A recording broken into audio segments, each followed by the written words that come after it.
After the end of World War II, the world was split into two, East and West. This marked the beginning of the era called the Cold War.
High visibility.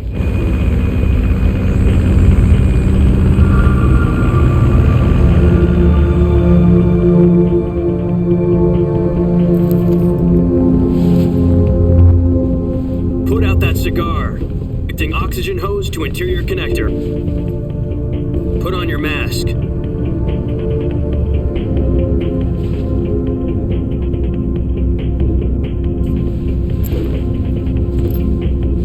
Does this panty waste know what he's doing? Approaching release point.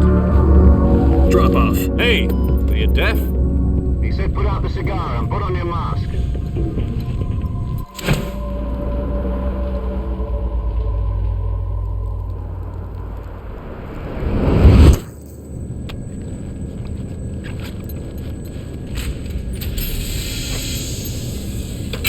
Depressurization complete. Checking oxygen supply. 6 minutes to drop off. Opening rear hatch.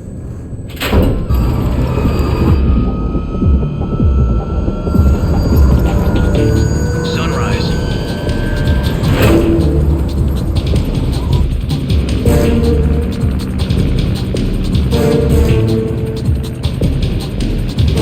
External temperature minus 46 degrees Celsius. 2 minutes to drop off. Stand up. You'll be 410 hours. Try not to get frostbite from the wind chill. 1 minute to drop off. Move to the rear. Activate the alarm bottle. This is one for the history books. The world's first halo jump. 10 seconds to drop off. Stand by. Status okay. All green. Prepare for drop off. Countdown. 5, 4, 3, 2, 1. Send to fly. God be with you.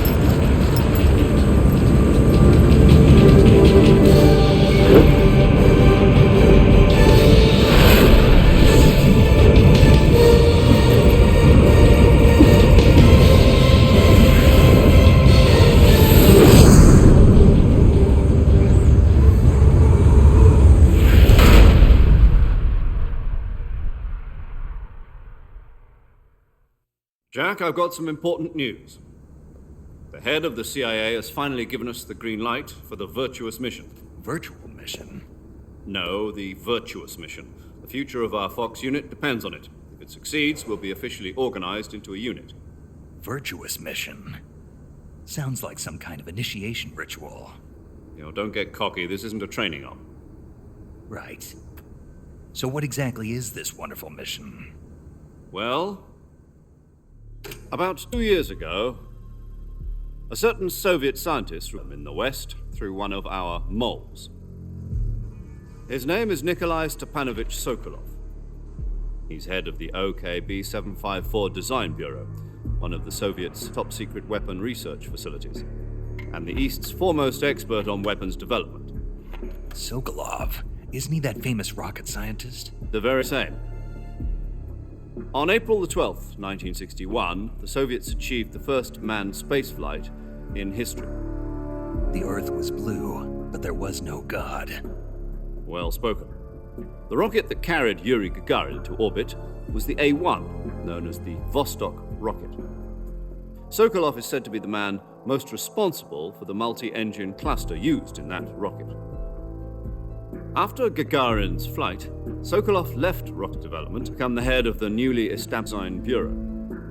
From a lowly technician to head of a design bureau, that's quite a success story, so why'd he want to defect? It seems he'd become afraid of his own creations. Afraid?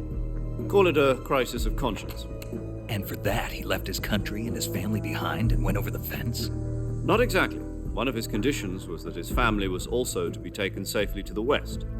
We used a mole to get the family out first and succeeded in sneaking Sokolov over the Berlin Wall shortly afterwards.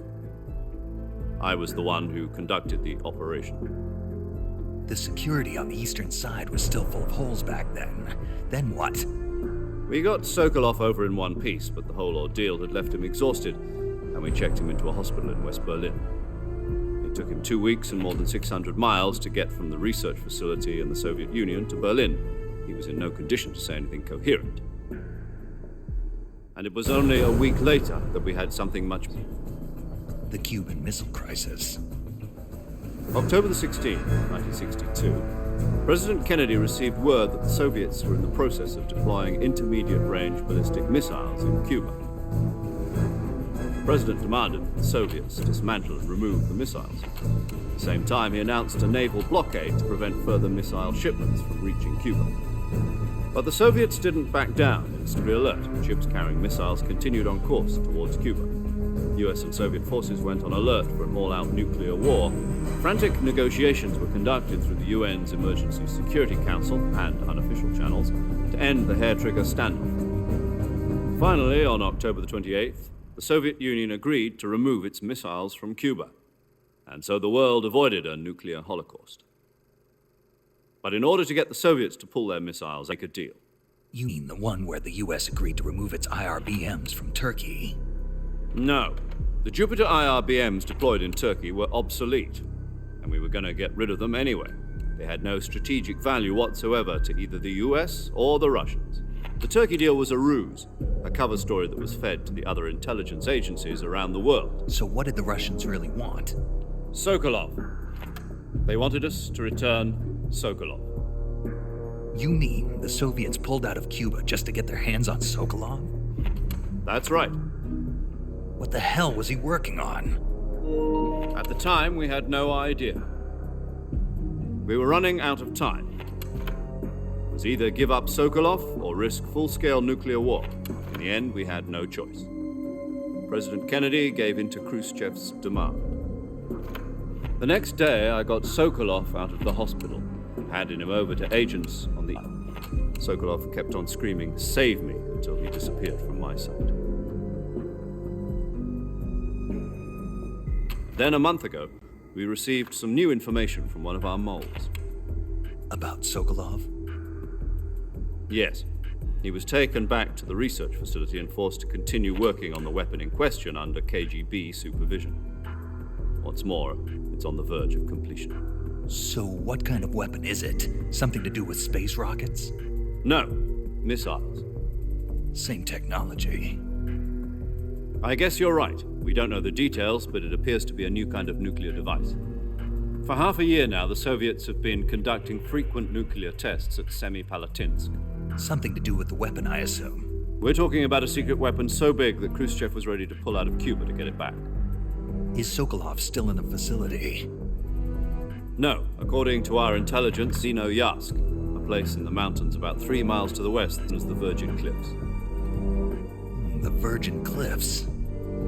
Nice name for a virtuous mission. They moved him there just recently. Why? Apparently, they're conducting a field test of the weapon, but it's our best chance to get him back. This mission would never have been possible if he was still in the research facility. This is our last chance. Sokolov must have known that too when he contacted us.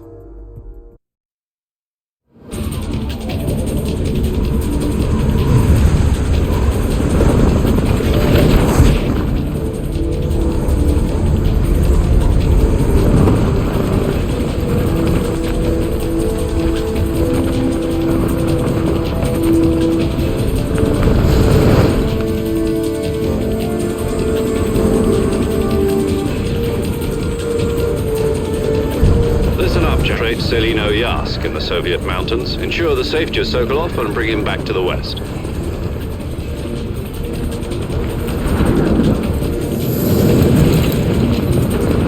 If we don't get Sokolov back before that weapon is complete, we'll be facing a major crisis. The clock is ticking.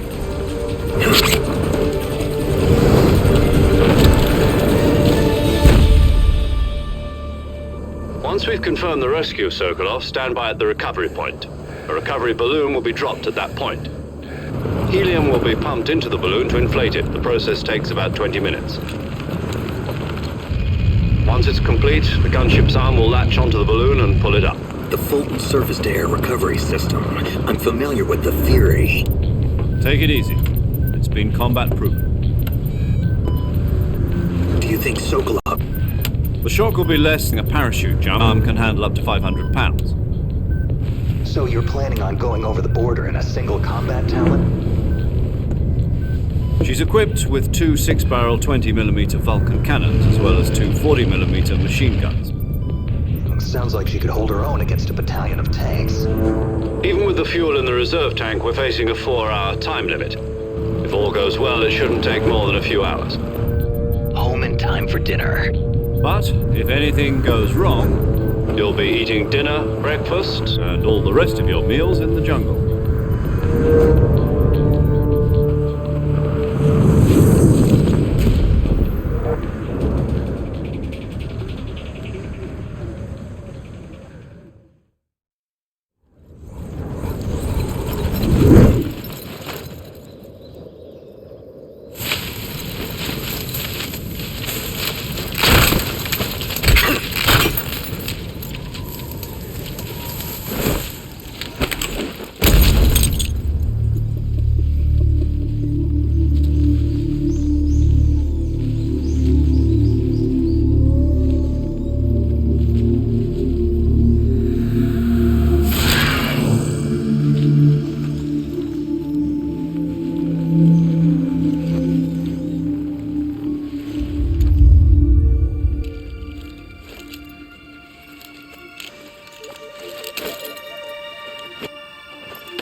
Do you copy?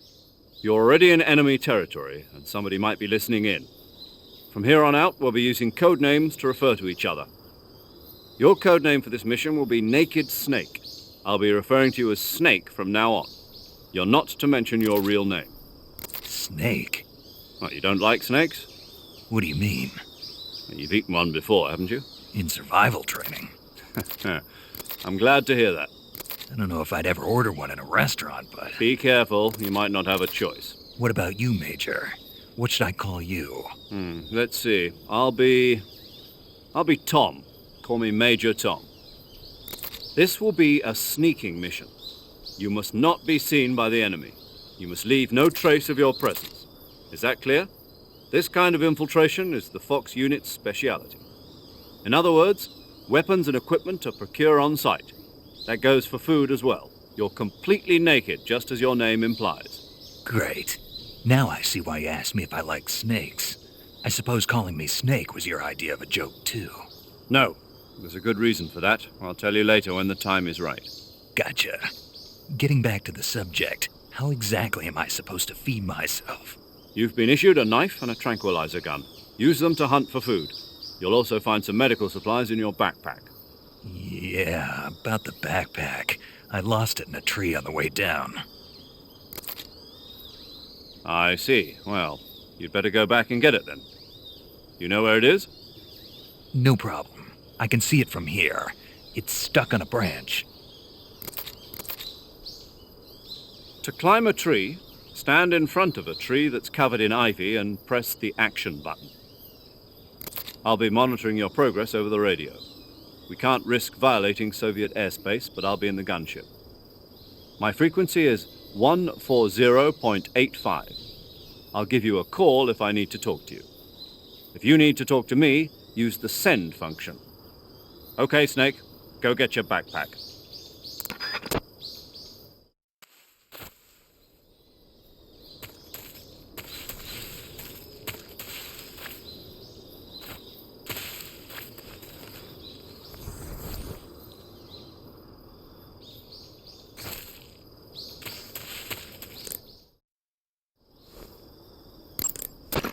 Snake, first you need to find that backpack you lost on the way down.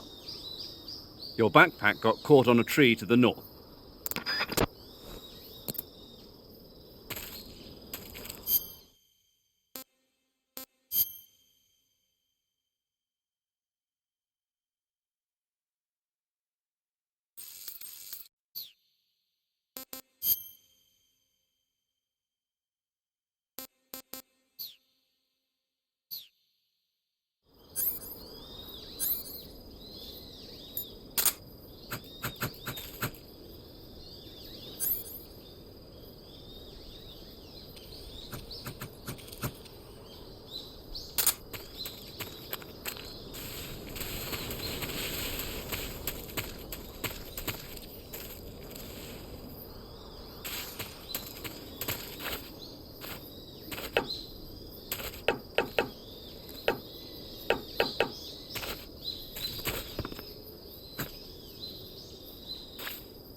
Tasty.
I see you've retrieved your backpack, Snake. To equip a weapon, it's necessary to take it out of your backpack. In the survival viewer, choose Weapon from the backpack. Your available weapons will be displayed in a window in the upper left. From that list, choose the weapon you want to equip and press the Enter button. For other equipped items, just do the same thing from Item. Got it. Use the survival viewer backpack. Yep, that's right. Survival is fundamental to this mission. After you've been out in the field for a while, your stamina will start to drop. If your stamina gets too low, it'll affect your performance. You won't be able to shoot accurately, for example, and your wounds won't heal as smoothly. Keep an eye on your stamina so you don't run out. To recover lost stamina, you can hunt for local flora and fauna. You can use either your tranquilizer gun or your knife to hunt. My only weapon is a Mark 22 Hush Puppy tranquilizer gun? That's right. It's been fitted with its own suppressor.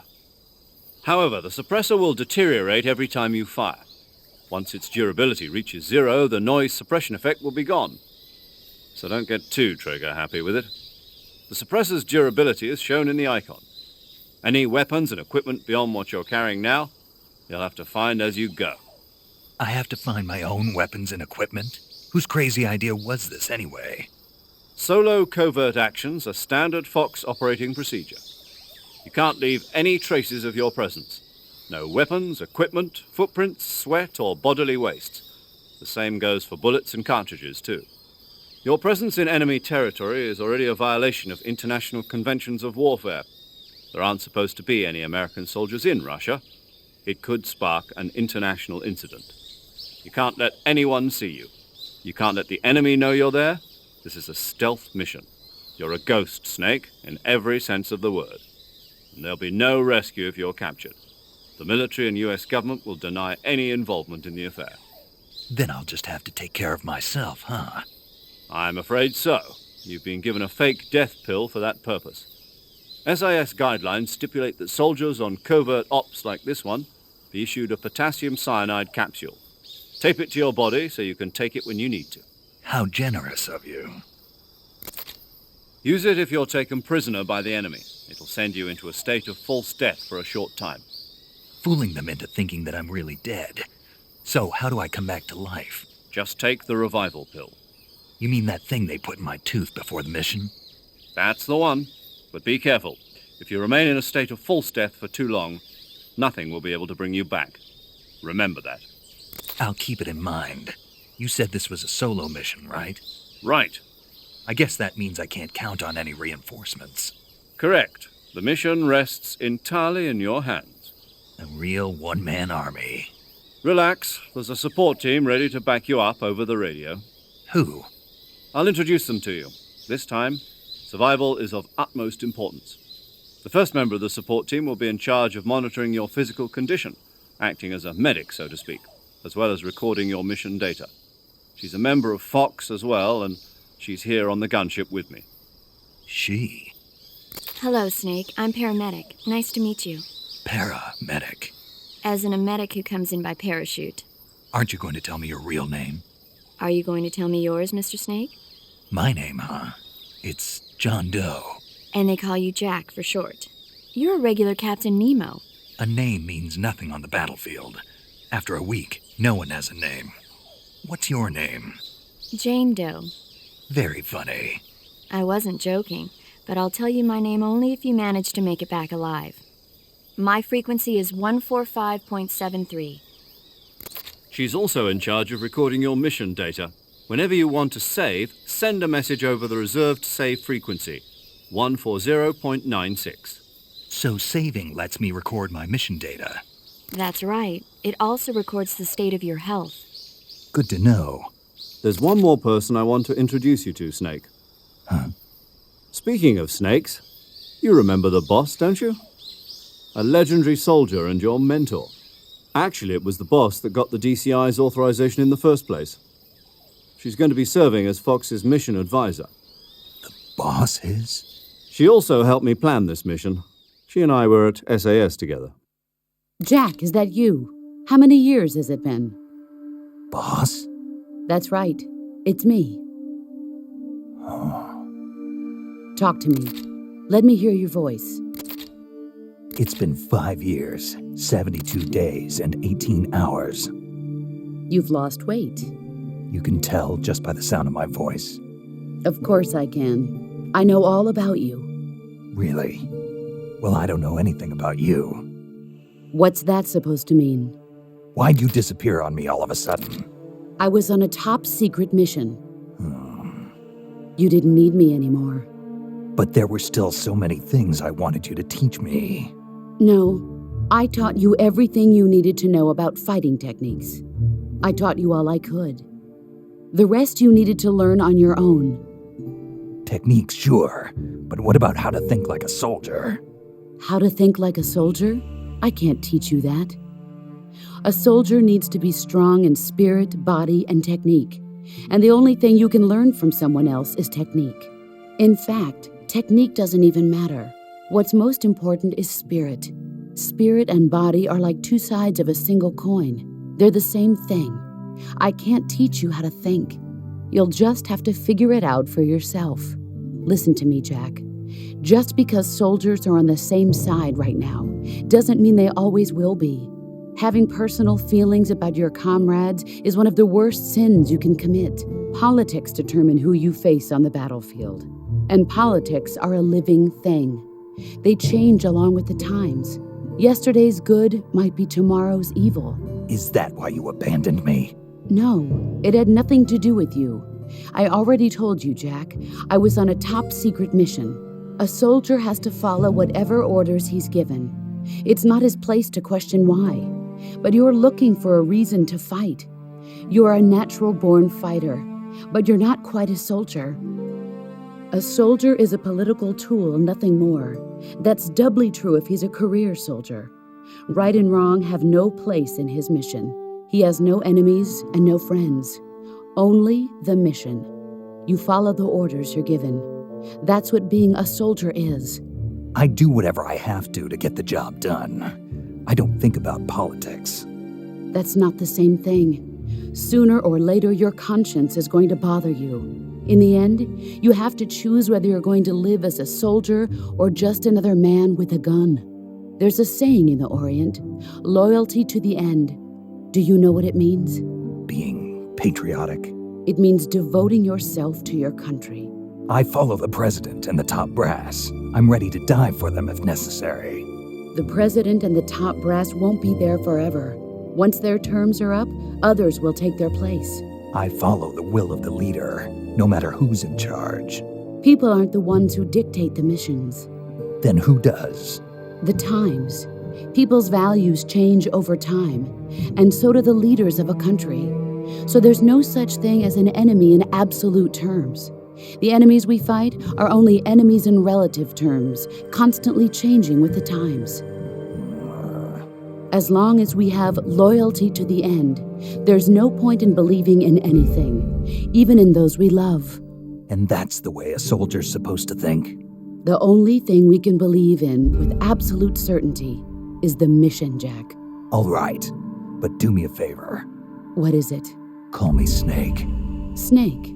Oh, right. Your codename is Snake. It suits you well. That's right. The legendary unit that the boss put together during World War II was a snake. The Cobra unit, a group of heroes that brought the war to an end and saved the world. As long as you've got a legendary hero backing you up, you'll be fine. Isn't that right, Snake? Yeah, I can't think of anyone else I'd rather have with me. Oh, and one more thing, boss. Yes? It's good to hear your voice again. Same here. After all, who knows if either of us will make it out alive? Snake, you are always best at urban warfare and infiltrating buildings. But this is the jungle. Survival is going to be key. Those CQC techniques I taught you are sure to come in handy. CQC? Close quarters combat, huh? I've been in the Green Berets for the past few years. I'm probably pretty rusty. Not to worry. I'll be here to help you remember. After all, this is your first actual survival mission. I'll be supporting you over the radio. Where are you, boss? Next to the major? The boss is communicating with us by radio from aboard a Permit-class submarine in the Arctic Ocean. My frequency is 141.80. Call me if you need my advice on battle techniques. Gotcha. Your mission is to retrieve Dr. Sokolov. Dr. Sokolov is being held in an abandoned factory located to the north of your current position. Avoid heavy combat and don't let anyone see you. Don't forget that this is a stealth mission.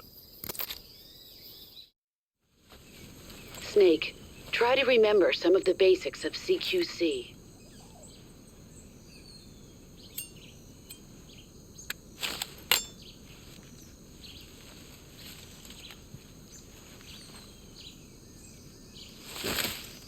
Commencing virtuous mission now.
Pretty tasty.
That's tasty.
Disgusting.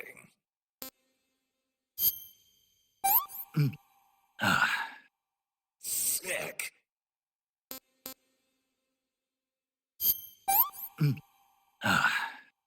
This is horrible. Gross.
Snake, be careful of that swamp. What's dangerous about it? It's a bottomless swamp. A bottomless swamp? Yes. The mud in that swamp is highly viscous. It will stick to your body like tar. It will be impossible for you to swim. If you get swallowed by the bottomless swamp, you won't be able to escape on your own. Once you sink down to about head level, you'll be trapped for good. Make sure you get out before that happens. So, I have to make sure I don't sink too far. Got it. Snake, wait. There's more. Yes. What? Crocodiles. Crocodiles? Yes. Crocodiles. Like the reptile. That's correct. More accurately, they're Indian gavials. What are crocs doing deep in this forest? You'll have to ask Paramedic about that one. Paramedic? Yes. The Indian gavial is a crocodile that originally lived in freshwater regions in India and Nepal. Why are Indian crocodiles way out here? They're captive crocodiles that were brought here for research purposes but escaped and became wild again. Indian gavials are large creatures. Adult males grow to over 6 meters in length. You'll never catch one alive, even if you use the tranquilizer gun. Got it. So, how do they... Taste? Yes, I did look into that. You know what they always say. Tastes like chicken. Sounds delicious. But be careful when capturing an Indian gavial. Normally they're cowardly creatures, but the ones in the forest there are belligerent. Apparently they attack humans. What do you mean? They weren't the direct subject of any serious research, but some think they may have become violent as a side effect of the atomic research that was conducted nearby.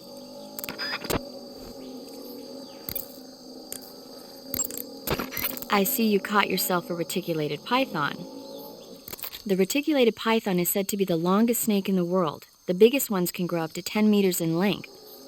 Although they're not poisonous, they're still very dangerous, so be careful around them. They have a highly ferocious temperament, and they can swallow whole, even large animals like deer and pigs. Their most distinguishing feature is the mesh pattern of their scales. This pattern acts as a highly effective natural camouflage. If you think there might be a reticulated python about, pay close attention to your surroundings. Otherwise, you could get bitten before you even know it's there. You've eaten one, haven't you? Yeah, it wasn't half bad. Cannibal. What was that? Nothing. Talk to you later. Camouflage is an indispensable tool when you're sneaking through the jungle. To use camouflage, first press the Start button to go to the Survival viewer. Then select Camouflage and press the Enter button. Select Uniform to select Battle Fatigues, and Face to select Face Paint. Choose battle fatigues that match the surrounding environment. The most effective camouflage is attained by selecting fatigues that blend in with the environment. Camouflage patterns that stand out in your surroundings will attract attention.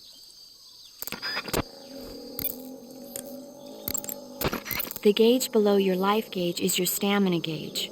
It shows, as the name suggests, your remaining stamina. As you consume stamina, your natural life regeneration is slowed and your hands shake more.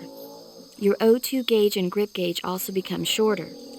Excessively low stamina can often impede your mission objectives.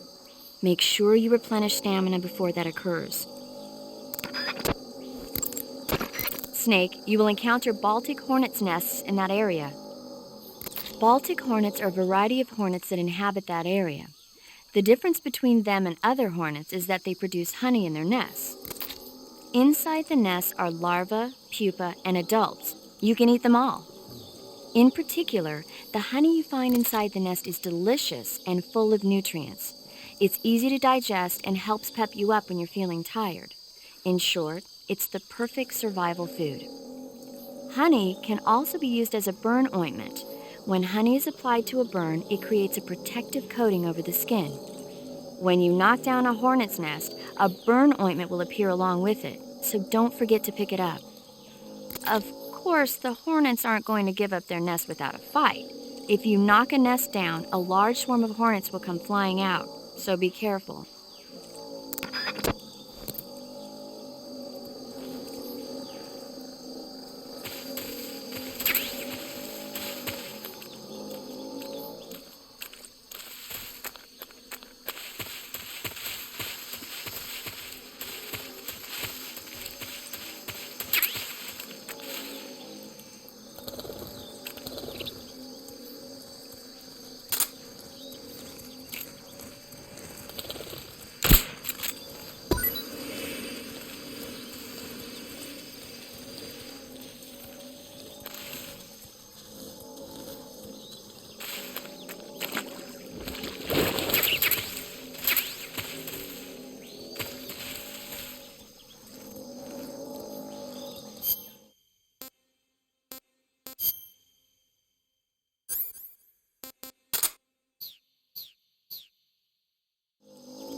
Eat food to recover stamina.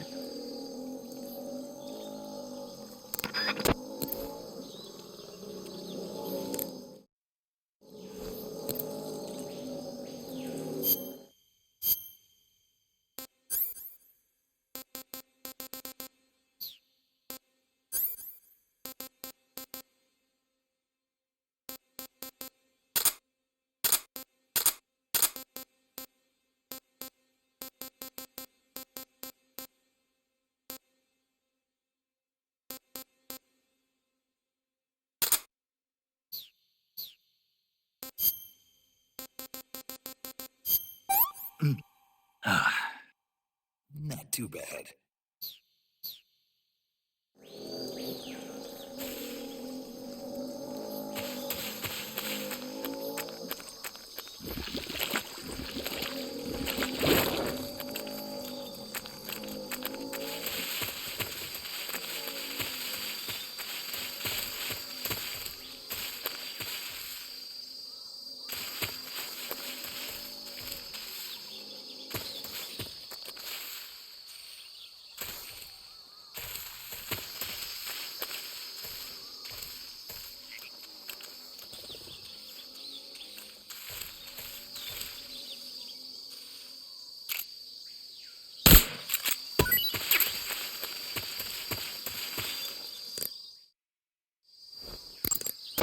Looks like you found a galova.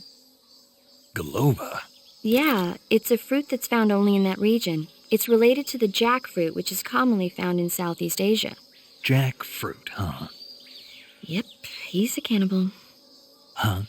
I didn't say anything. No, I'm sure you... I said, I'm sure you'd like it. Oh. Galova means head in Russian. It's probably called that because the fruit grows to about the size of a human head.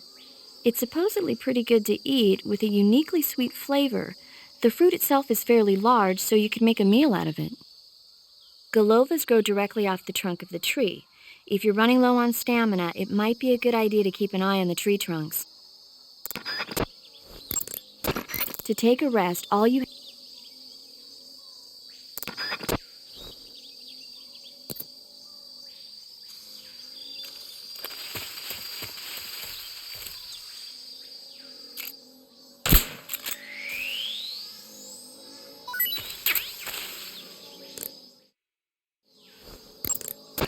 I see you have a calorie mate. Calorie mate? The thing you're holding now? Oh, the little block that looks like a cookie? Try it, it's pretty good. Okay. But what is this thing? Never seen anything like it. Calorie Mate is an energy supplement that contains all the proteins, lipids, vitamins, carbohydrates, and minerals needed for a balanced diet. It's a well-balanced food. Because of that, it's just perfect for giving your body the nutrition it needs in combat. It sounds like a space-age food. Real astronaut food is not very good, but that should taste fine. Yeah, and it'll help balance out all this jungle food I'm eating. It's easy and quick to eat, so it's perfect when you're running late for an important mission in the morning. I've never been late for a mission. Really? Aren't you always keeping people waiting? Huh? It's easy to keep track of your calorie intake and receive the nutrition your body needs, so it's good for losing weight, too. All of the geisha girls in Japan use it for watching their calories. Is that why they're all so slim? Right. And any diet where you eat nothing at all is bad for the body. I see. You seem to know a lot about Japan, don't you? Yes, I love Japan. Visibility is poor in the jungle, so you'll be finding yourself in a lot of unexpected encounters. Naturally, this means that close quarters combat will be more important than ever. So I'll have plenty of chances to use CQC then. That's right. In proximity encounters, firing a gun isn't necessarily the best response to every situation. It's only one option among many. Rather than taking the time to draw, aim, and fire a gun, engaging your opponent in hand-to-hand combat can sometimes be a faster and more reliable way of subduing him.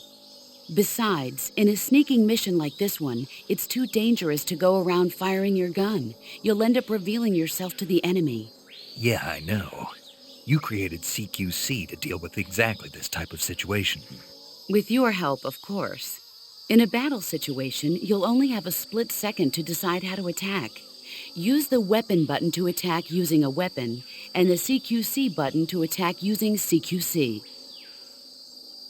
Press the CQC button once to throw a punch. Pressing it multiple times in succession will allow you to deliver a combo attack. But striking your opponent is just one aspect of CQC. It doesn't really start to shine until you've got your enemy in a hold. Press and hold down the CQC button to grab your opponent with your right hand. From there, you can use the left stick to knock your opponent off balance and throw him to the ground. This can be used to knock an opponent out in a single blow. If you don't press the left stick, grapple with your enemy until you're behind them and can get your knife to their throat. Grabbing an enemy from behind and holding your knife against his throat will render him virtually powerless. From this point, there are several things you can do. By double-clicking the left stick button, you can slit his throat by using your knife. Move the left stick and press the CQC button to throw the enemy to the ground. Tap the CQC button rapidly to choke the enemy. You can use this to knock him out or even kill him if you do it long enough. By continuing to hold down the CQC button, you can move around while keeping your grip on the enemy.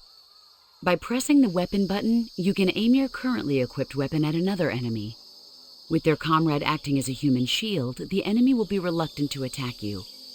Press the left stick button to press your knife against the enemy and demand information. You'll be surprised at how much you can learn this way. But don't get too complacent. While your enemy may be powerless in your grip, he'll use any opportunity he can to counterattack.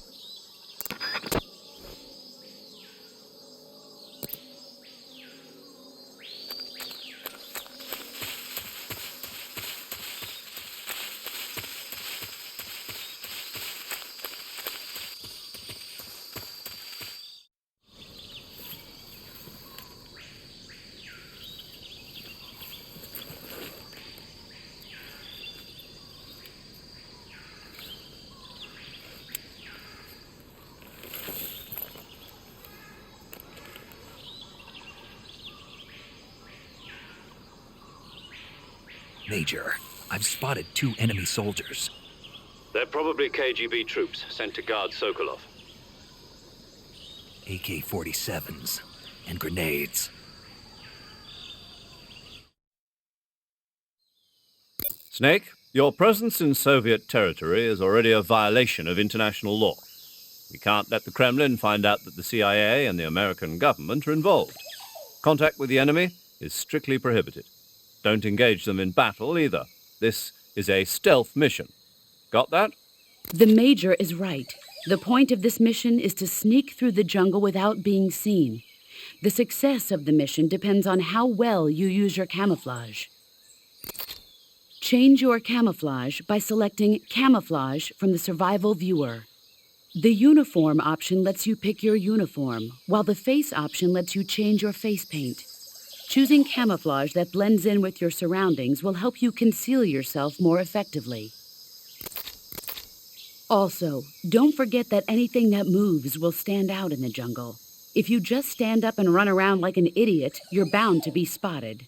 But if you crawl instead, you should be able to sneak by without being noticed. You can see how effective your camouflage is by looking at the camo index. The camo index shows how well your current camouflage blends in with the surrounding area. The higher the value, the harder you are to spot, and vice versa. The key is to make yourself one with nature. Keep that in mind as you go along, okay?